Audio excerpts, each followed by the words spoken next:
noite, pessoal, tudo jóia? Espero que todos estejam bem por aí.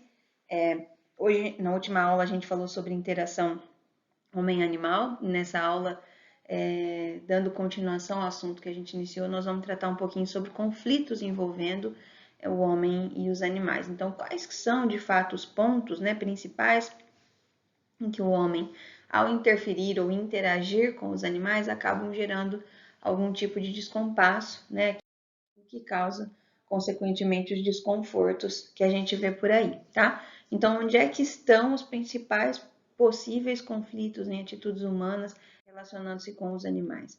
Então, eu separei aqui para vocês quais são os 5 pontos chaves, né? 5 pontos chaves de manejo ou de interação em que a gente pode estar cometendo algum tipo de erro, né? Alguma conduta não adequada, para que possa estar, então, desfavorecendo a condição de bem-estar dos animais. Então, o parto, o desmame, o transporte, o manejo de maneira geral, né? E o protocolo sanitário, tá? Quando a gente vai, então, executar aí o que são os protocolos sanitários para cada espécie, né? Dentro do processo de criação, de domesticação, enfim. Bom, pessoal, existe, né, como a gente já mencionou diversas vezes, inclusive um certificado para as propriedades, né, para as empresas que trabalham dentro dessas normas, um conjunto de regras que são específicas para a criação de cada espécie animal, que é tema que nós vamos começar a discutir nas nossas próximas aulas, tá? Então, independente de qual animal, dentro daquele portal do Ministério da Agricultura e Pecuária e Abastecimento que eu já passei para vocês, a gente tem um portfólio que trata somente de bem-estar e lá a gente tem uma regulamentação própria, né? Acho que eu até disponibilizei para vocês no início do curso. Uma série de condutas, né, de atitudes pré-estabelecidas que a gente tem que, então, levar como critério, né, levar como base para quando a gente for trabalhar dentro de um centro de domesticação de criação, tá? Então, existe esse certificado, existe isso pré-estabelecido, basta a gente tentar seguir, né, da maneira mais próxima possível, tá? E quando a gente fala desse certificado, a gente fala também de biosseguridade na produção animal. Então, sempre pergunto, né, quando a gente chega nesse ponto da aula, hoje a gente não vai conseguir interagir, mas fica aí para vocês estudarem alguns conceitos. Eu acho muito importante a gente saber o que significa cada coisa, né, porque é isso que vai fazer com que vocês aprendam as coisas, né, e não somente decorem, tá? Então, biosseguridade da produção animal. O que significa isso, né? Uma segurança à manutenção da vida, né? Bio de vida, né? Dentro do conjunto das atividades que envolvem a produtividade dos animais.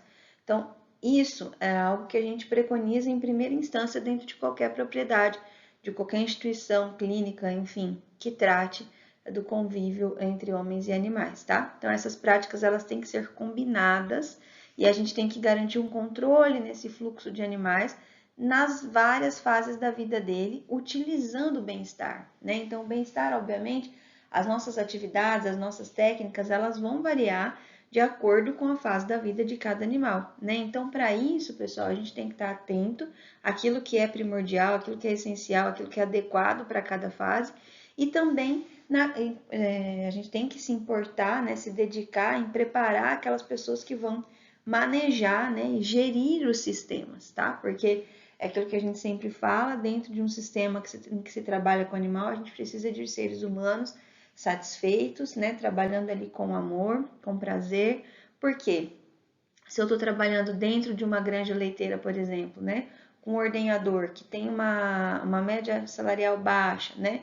Que tem problemas de saúde dentro da sua família, ele vai trabalhar insatisfeito e, obviamente, o tratamento dele para com os animais não vai ser satisfatório e a gente vai ter problema, né, nesse quesito aí da questão do bem-estar animal. Bom, então, indo logo ao ponto, né, a gente vai falar um pouquinho dessa questão do parto, tá? Então, o que é o parto? Eu sei que vocês ainda não tiveram disciplina de reprodução, a gente vai se encontrar daqui a alguns anos, né, para finalizar com essa disciplina o curso de vocês quase que praticamente. Mas o parto, pessoal, é um momento de suma importância dentro da vida da fêmea, qualquer fêmea, tá? A fêmea que eu coloquei para ilustrar nesse slide é uma vaca, poderia ser uma gata, uma cadela, enfim, o que fosse. Mas nada muda a condição vulnerável na qual esses animais ficam durante esse período, tá? Então, a gente tem uma série de alterações hormonais incidindo aí nesse animal nesse momento, tá? Uma mudança da condição física, como vocês conseguem ver aí na imagem, né? O animal fica suscetível, né? E uma mudança na alimentação, por consequência, né? A gente sabe que durante a gestação o útero é um órgão que toma um tamanho em proporções muito superiores àquilo que é o seu tamanho fisiológico antes da gestação, no animal não gestante, né? E isso, obviamente, muda toda a distribuição dos demais órgãos, inclusive o estômago, né? No caso aqui do ruminante, das câmaras, né? Dos estômagos, né? E isso faz com que altere, né, a capacidade de ingestão desses animais. Então, obviamente que a gente tem que ter alguns cuidados, porque possivelmente esse animal pode ter deficiência de alguns nutrientes se a gente não trabalhar com protocolos adequados nutricionais durante essa gestação, no pré-parto e no pós-parto, tá? Então, são cuidados que a gente precisa ter, né? Ah, professora, então quer dizer que uma vaca prenha, uma vaca no pré-parto, ela precisa de uma dieta diferente, né?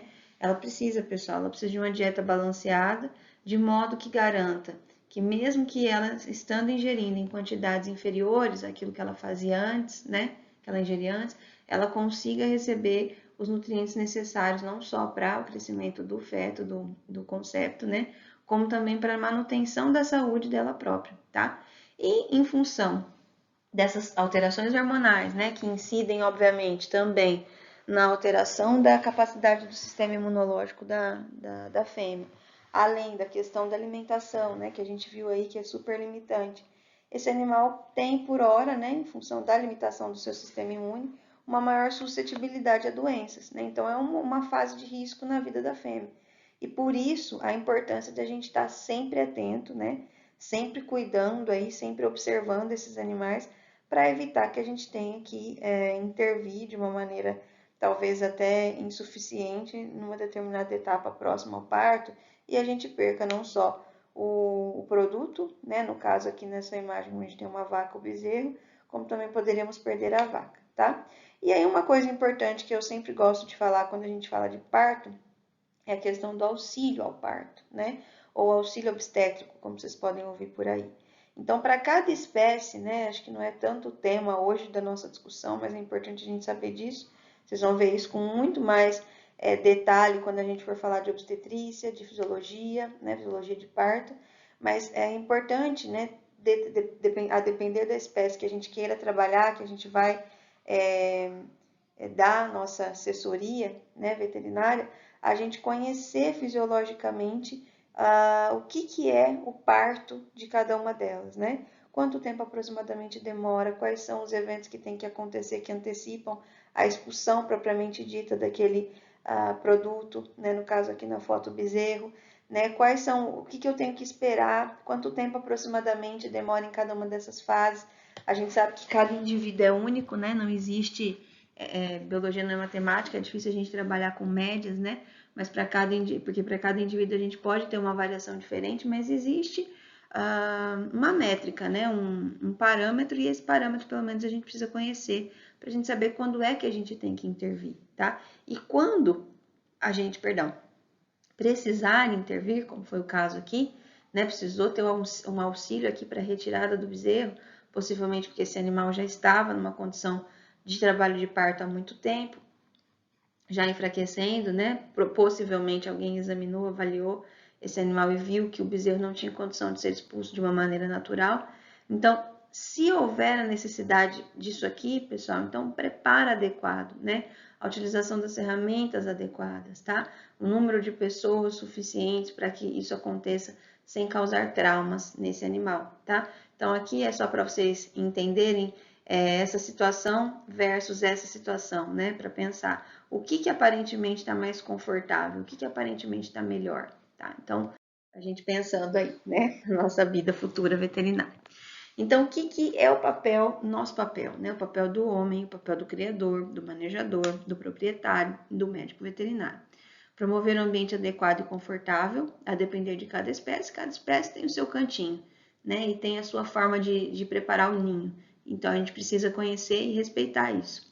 Mas que, de forma geral, esteja livre de sujidades na medida do possível, confortável, com acesso restrito àquelas pessoas que estão preparadas, né, para auxiliar caso seja preciso, e que de preferência já tenham uma convivência pré-existente, né, com aqueles animais, e também de quaisquer outras movimentações, máquinas, carros em excesso, né, toda e qualquer intervenção sonora que seja fora da rotina daquele animal vai atrapalhar naquele momento, tá? Restrição de espaço, de parição apenas animais em condição de pré-parto, né? Então é importante a gente manter numa área específica aqueles animais que estão para parir, né? Que estão próximos do momento do parto. A gente precisa conhecer, então, a idade, né, da gestação de cada animal para a gente separar esses animais de pré-parto no mesmo local, né? Impedir que fiquem animais mais jovens, animais de outro sexo, né? Então a gente tem que estar sempre, os machos, né? Tem que estar sempre atento a isso. E obviamente, né? Não deveria nem ser uma exigência que a gente tivesse que escrever, já que quando a gente fala calendário sanitário obrigatório é para todo mundo cumprir, né? Manter as vacinações em dia, para que a gente consiga garantir que aquele animal, já estando numa fase tão suscetível a ficar doente, né? Não adoeça por agentes infecciosos para os quais a gente já tem vacina, certo? Outro ponto importante, né, daqueles 5 pontos que eu levantei para a gente discutir nosso tema de hoje, né, vem então o desmame, e como o próprio nome diz, né, ele é autoexplicativo. O desmame é uma fase em que a gente prepara, né, o filhote para deixar de se alimentar, né, na mãe, né, para desmamar, propriamente dito. Então, todos aqueles que são mamíferos.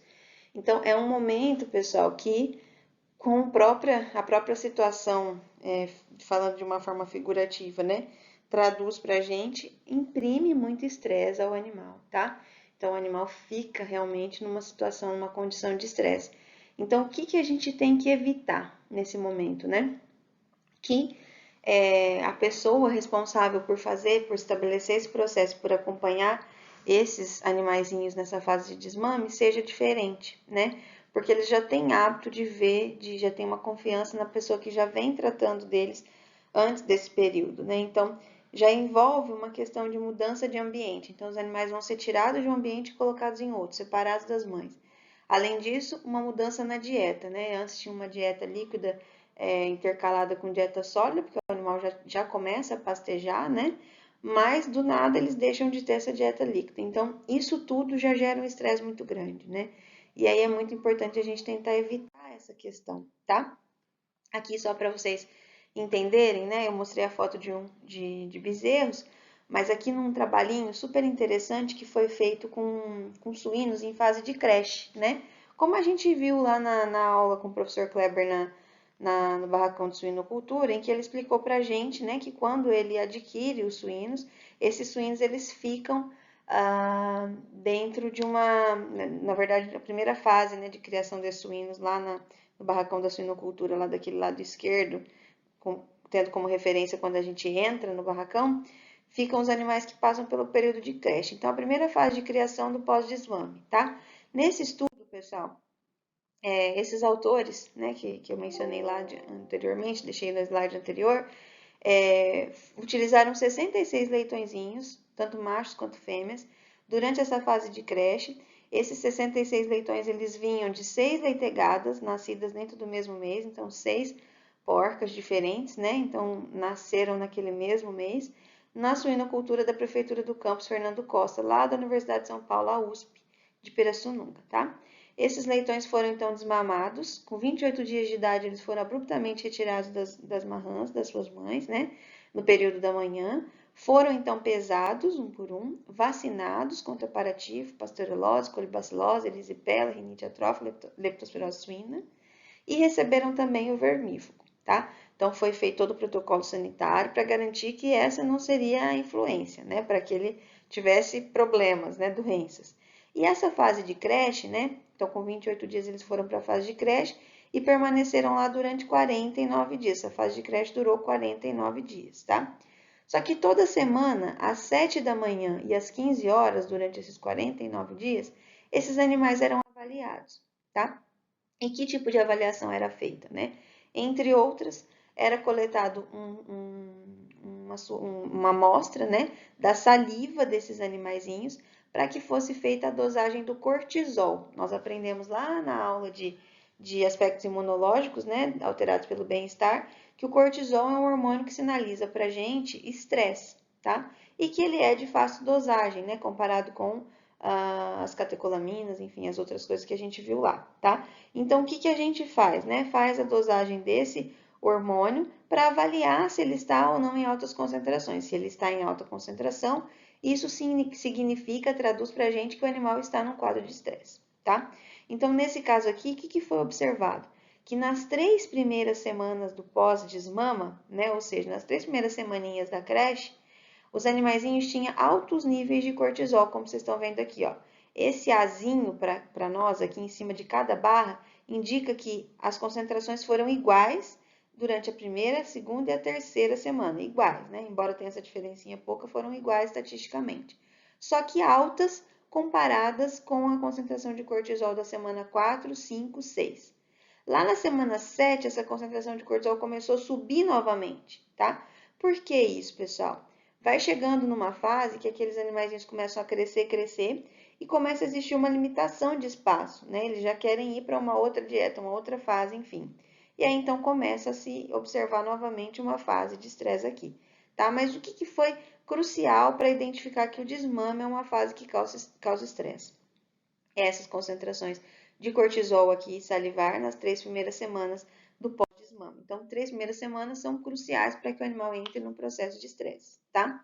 Além da dosagem do cortisol salivar, eles foram um pouquinho além, eles testaram um equipamento que a gente chama de termógrafo, ou câmara de termografia, né? Então, é um equipamento, é uma câmara fotográfica, na verdade, acoplada a um sistema de infravermelho, de luz infravermelha, né? Então, o que ela é capaz de fazer? Ela ao adquirir uma fotografia, adquirir uma imagem de uma estrutura, seja ela uma estrutura mecânica, seja uma estrutura biológica, física, enfim, o que for, ela consegue captar, né, através desse sensor infravermelho, as variações de temperatura daquela figura, daquela imagem captada, tá? Então, o que foi feito? Foi feito uma termografia da superfície ocular, né? Existem vários outros estudos prévios a esse que mostram pra gente, nós vamos aprender isso em diagnóstico por imagem também, que a temperatura do globo ocular ela tem uma alta relação com a temperatura retal, que é a que a gente afere comumente nos nossos exames clínicos. Então, ela substitui a temperatura retal, ela pode ser utilizada, tá? Como um parâmetro e é menos invasivo, né? Eu não preciso introduzir um equipamento no animal. Eu posso simplesmente fotografar ou colocar um infravermelho, uma luz infravermelha para captar aquela temperatura daquela região, tá? Então, foi feita essa temperatura da superfície ocular nos períodos vespertinos, né, da manhã. E aí, o que foi observado? Que essa temperatura nesses períodos vespertinos foi maior, né? E sempre maiores também nas semanas 1, 2 e na semana 6. O que foi observado de interessante, né? Que as concentrações altas de cortisol coincidiram com altas temperaturas da superfície ocular na primeira e na segunda semana, né? Então, a temperatura da superfície ocular foi um parâmetro menos sensível, ele só teve alto, né, comparado com as demais semanas na primeira e na segunda semana, do que o cortisol, mas também estava alta junto com o cortisol. Então, isso mostra pra gente que essa medida, né, quando a gente pergunta, igual eu perguntei para vocês na atividade que eu mandei lá para vocês avaliarem os artigos, qual que é a medida que eles usaram para dizer se os animais estavam em estresse. Não é a metodologia do trabalho em si, aonde eles colocaram, né? Mas o que eles mediram? Então, eles mediram aqui a concentração de cortisol e a temperatura, tá? E eles observaram essa coincidência do cortisol e a temperatura da superfície ocular estarem altas, principalmente na primeira e na segunda semana após desmame, tá? Então, existe o estresse, né? Ele pode ser medido, ele pode ser observado. É uma evidência científica, tá? O estresse, né, ele promove um aumento na concentração de cortisol, como a gente viu, e diminui a resposta imune, como a gente também já viu nas nossas aulas anteriores. Uma situação muito foi observada em potros, né, foi que esta resposta de estresse ao desmame, ela dura até 40 horas, tá? E ela pode também fazer com que esse animal reduza o consumo alimentar nesse período. E isso faz aumentar mais ainda a susceptibilidade desse animal a doenças infecciosas, como a diarreia pós-desmamas, as pneumonias e as úlceras gástricas. Uma alternativa muito comum que se usa na equinocultura, equidicultura, é a utilização de madrinhas para o desmame, né, o amadrinhamento. Então, ao invés da gente apartar esses potros numa área reservada só para potros recém-desmamados, né, em aras, o que a gente faz? A gente escolhe animais adultos, né, animais mais velhos, já numa condição de ausência de estresse em função desse ponto, né, do desmame, e mantém esses animais em conjunto porque eles vão tranquilizar aquele potro recém-desmamado. Então, isso tem sido uma alternativa muito utilizada, muito corriqueira aí nas propriedades, tá? Uma dica importante de ouro.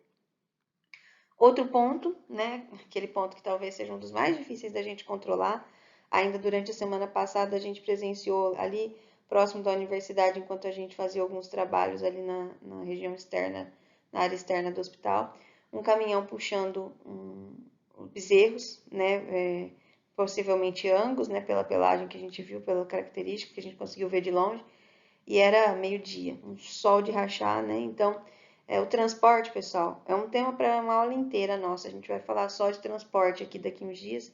Existe um manual de boas práticas de transporte somente para falar de transporte dentro de cada categoria, dentro de cada espécie, que a gente vai discutir ele aqui, acho que senão na nossa próxima aula, né?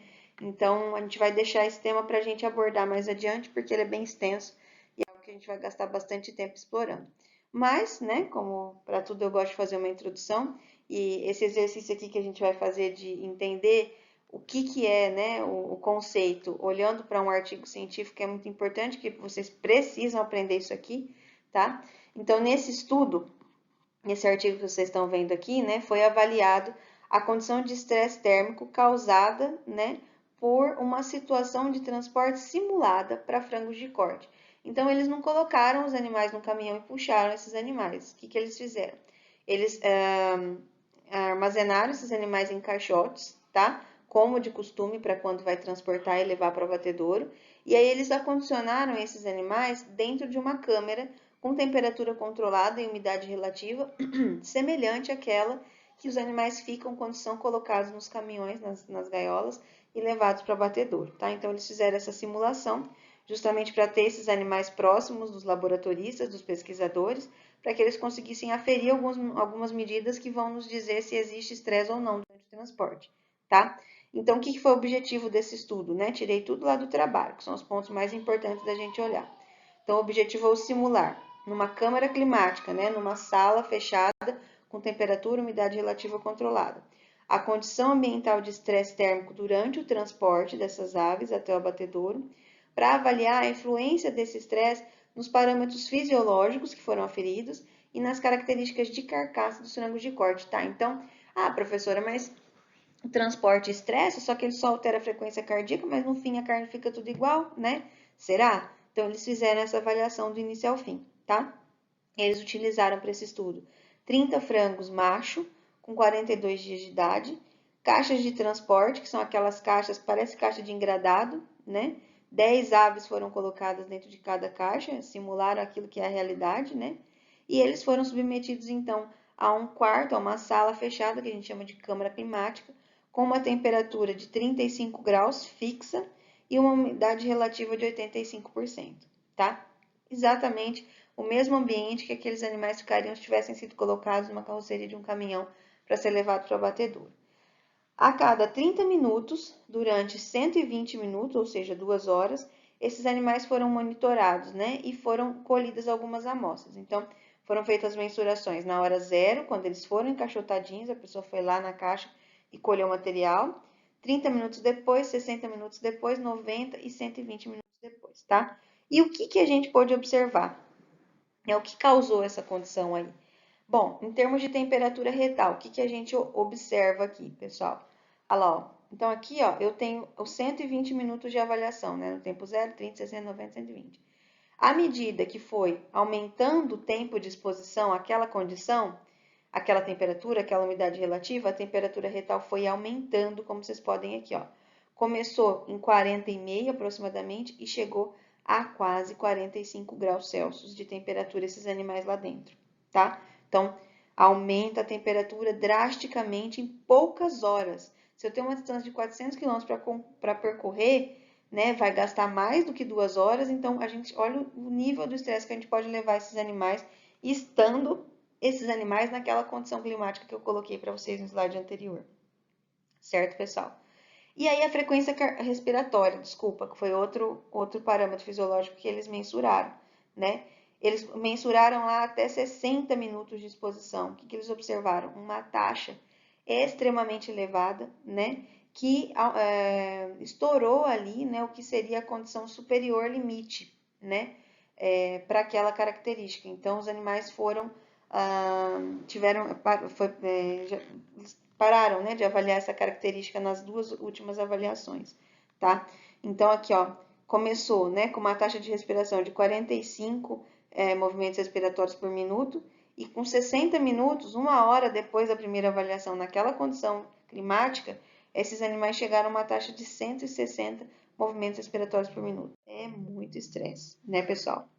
Então, nesse caso, simulou-se o transporte através de uma condição de alta temperatura e umidade relativa numa câmara climática. Com 30 minutos da condição imposta, as aves já apresentaram evidências de estresse térmico.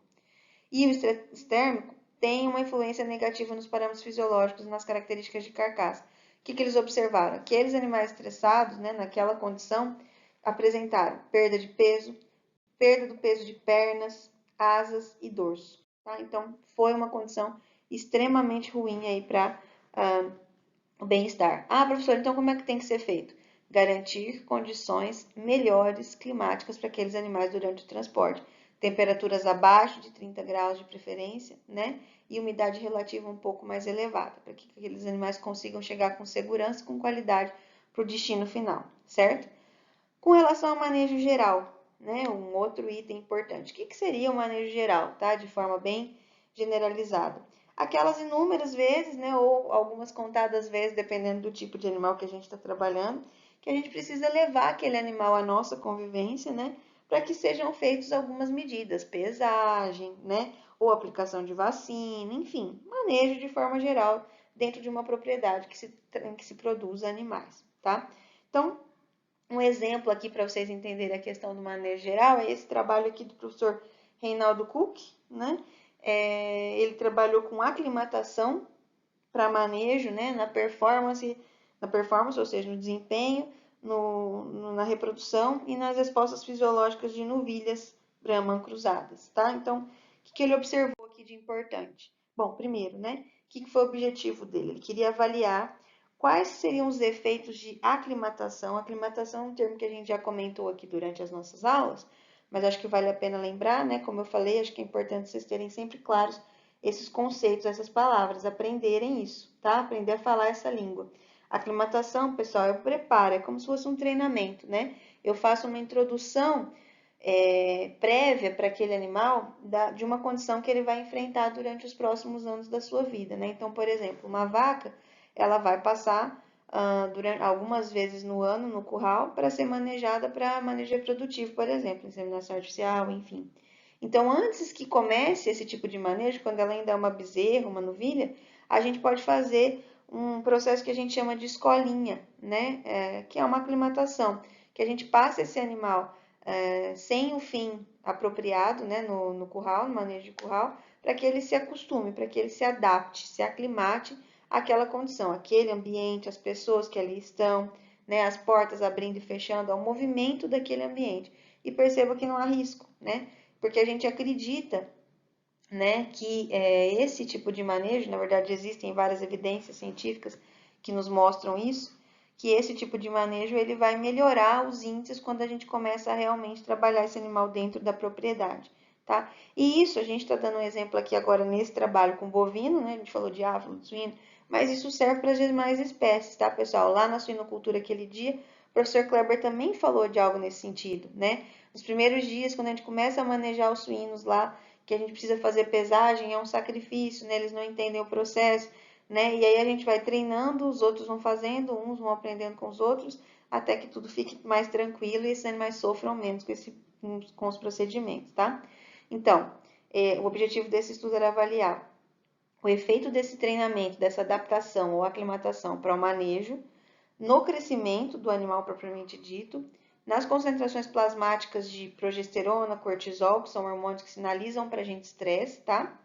A temperatura e na performance reprodutiva dessas fêmeas, né, quando então novilhas aptas aí a entrarem em reprodução, tá? Então foram trabalhadas 37 novilhas Brahman, 43 Brahman versus Angus cruzadas, tá?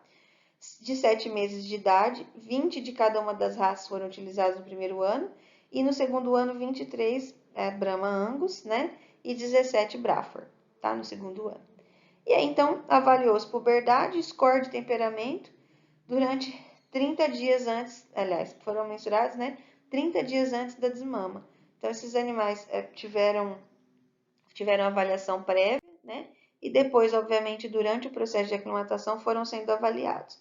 Parte dessas novilhas passaram pelo processo de aclimatação, treinamento, né? Metade delas, e a outra metade delas não passaram pelo treinamento, tá? Então, o que foi o treinamento? Foi manejar essas bichinhas, esses animais, essas fêmeas, 3 vezes por semana durante um mês, antes delas entrarem para valer no processo de manejo reprodutivo, tá? Então, foram colhidas amostras de sangue para dosar cortisol, ceruloplasmina, né, que é uma outra evidência aqui de estresse que a gente consegue medir no sangue, tá? Aptoglobina também e IGF também. E aí o score de temperamento, né? Um score é um número que a gente dá de acordo com o quanto o animal é reativo ou não. Quanto que ele é mais atiçado, quanto que ele é mais tranquilo, tá? E foi também mensurado o ganho médio diário. Os animais foram pesados em momentos oportunos e foi feito o cálculo de ganho médio diário para saber quem ganhou mais peso. Se foram as que estavam treinadas, aclimatadas, né, adaptadinhas, ou as que não estavam, tá? Aqui, pessoal, nesse quadro, esse quadro ele chama quadro de Pearson, correlação de Pearson. É muito comum a gente ver isso nos trabalhos, provavelmente à medida que agora vocês forem estudando e lendo até o fim da graduação de vocês, e para quem continuar estudando, né, vocês vão se deparar bastante com isso aqui. E ele serve para comparar não, né? Para avaliar, para a gente avaliar, né, olhar e avaliar se as variáveis que foram mensuradas têm uma correlação entre si. Então, o nível de cortisol, ele afeta o ganho médio diário? Sim ou não? Né? Então, teve aqui, ó, cortisol, ganho médio diário, aqui o resultado. Não afeta, né? Aqui embaixo, essa segunda linha é o valor de P que a gente fala, que é o quanto isso foi, essa relação entre os dois foi significativa ou não. Né? Então, teve ali ó, um ganho negativo, né? Quem teve alto cortisol teve um ganho negativo de 0,14, mas não foi significativo, tá? Não teve uma influência. Então, a ceruloplasmina tem influência, né? A observação do aumento da ceruloplasmina tem influência no ganho médio diário? Average Daily Gain aqui, tá? Tem, olha lá, um P menor que 0,01, né? Um P menor que 0,5. Então, ou seja, 95% dos animais apresentam uma diminuição de 500 gramas, ó, 520 gramas aproximadamente, quando a gente tem altos níveis de ceruloplasmina encontrados, tá? Aptoglobina, não tem, né? Lá, 0,20 o P. IGF-1, menor que 0,1, aumentou o IGF-1, aumentou o ganho de peso, né? Aqui é um achado positivo, tá? E o score de temperamento, né? Quanto maior o score de temperamento, a gente tem um menor ganho de peso. Então, o animal mais reativo, isso é fato, né? Se a gente for olhar aquele animal mais bravo, mais reativo, normalmente ele é sempre magrelo, né? Tem uma média de ganho de peso menor, com isso um peso menor, tá? Então, teve uma influência. E assim para as demais variáveis, depois vocês vão fazendo esse exercício aqui, cada um no seu quadrado aí, tá? Aí depois, pessoal, ó, de dados sólidos aqui de observação, né, de concentração, o que ele observou? Que a concentração de cortisol plasmático, né, antes do período de treinamento, de adaptação, né, ela estava igual nos dois grupos de novilhas, tanto nas que foram posteriormente aclimatadas quanto nas que não foram, né? Então, isso aqui era o que a gente esperava, né? Não tinha passado por nenhum treinamento ainda, então todas tinham cortisol igual. Depois do período de adaptação, o que aconteceu? As que foram aclimatadas, que é a barra branca, elas tiveram uma concentração de cortisol menor do que aquelas que não foram aclimatadas e começaram a entrar no manejo geral, né, no manejo reprodutivo de curral. Então, o que acontece? Aquela que eu treinei, pessoal, aquela que eu botei na escolinha para aprender como é o ambiente, como são as pessoas, ela se estressou menos quando ela entrou para valer no processo do manejo geral, tá? Do que as que não foram aclimatadas, como vocês estão vendo aqui, ó. O cortisol ficou bem mais alto, então foi altamente significativo aqui. Aí, pessoal, as concentrações de progesterona, é um hormônio que também indica para a gente ter uma relação muito próxima com o cortisol, né? Então esse estudo mostrou isso aqui pra gente também. Quando aumenta cortisol, normalmente aumenta a progesterona. A progesterona, ela tem o mesmo precursor do cortisol, né, que é o colesterol, e eles então aumentam juntos, de uma maneira conjunta, tá? Então aqui, do mesmo modo, essas novilhas antes da aclimatação tinha a mesma concentração de cortisol, de progesterona bem baixinha, tá? E aí depois da aclimatação, né, quem passou pelo processo de aclimatação, de adaptação, manteve concentrações de progesterona inferiores àquelas que não passaram pelo processo de aclimatação. Mesmo que elas ainda fossem pré-púberes, existia uma maior concentração de progesterona nessas novilhas, em função do estresse que foi causado durante esse período, certo? Aqui, né, um outro dado importante, interessante para a gente olhar, que é o bendito score, né, de temperamento. O que a gente observou aqui? Que naquelas aclimatadas, ó, o temperamento, o score de temperamento foi inferior àquelas que não foram aclimatadas, que não foram adaptadas, tá?